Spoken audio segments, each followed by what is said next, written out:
What effects does estrogen and testosterone have in women's health? That's a great question. And I'm going to add one to it, the progesterone.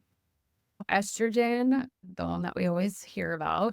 And as I mentioned earlier, it's very important for things we don't even notice. So our bones, our heart, and our brain. It's also important for our mood. It's important for our skin, for vaginal health. It's important, when it's low, that's when we can have the hot flashes and the night sweats and all that. And then the testosterone is more of our motivating hormone.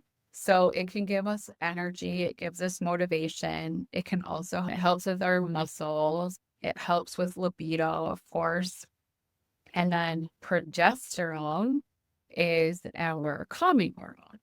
And so progesterone really comes into play when women are having difficulty sleeping, when they're having the anxiety and irritability. So progesterone helps calm everything down, and it also balances estrogen. And so one of the things that estrogen does, as I mentioned, we have receptors to these hormones throughout our body. So in the uterus, estrogen promotes the growth of the lining of the uterus. And what can happen over time is if the lining continues to grow unchecked, it can lead to issues like bleeding, but it can lead to abnormal uterine cells and ultimately uterine cancer. And progesterone has the opposite effect on the uterine lining. So progesterone is necessary for anyone on estrogen to protect the lining of your uterus.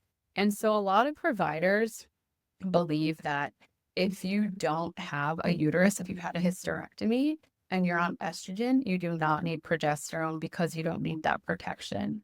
Oh, I see what you're I saying. am not that provider though. And I believe probably everyone needs progesterone for those other effects, for the calming effects, to balance the estrogen. It helps with the sleep, it helps with the mood.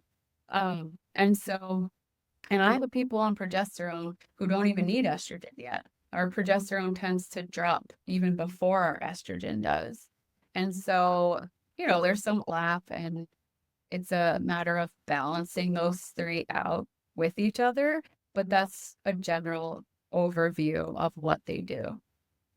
Yeah, that trinity you just mentioned, the progesterone, estrogen, and testosterone, you just described like the perfectly balanced human being when all of those levels are where they should be.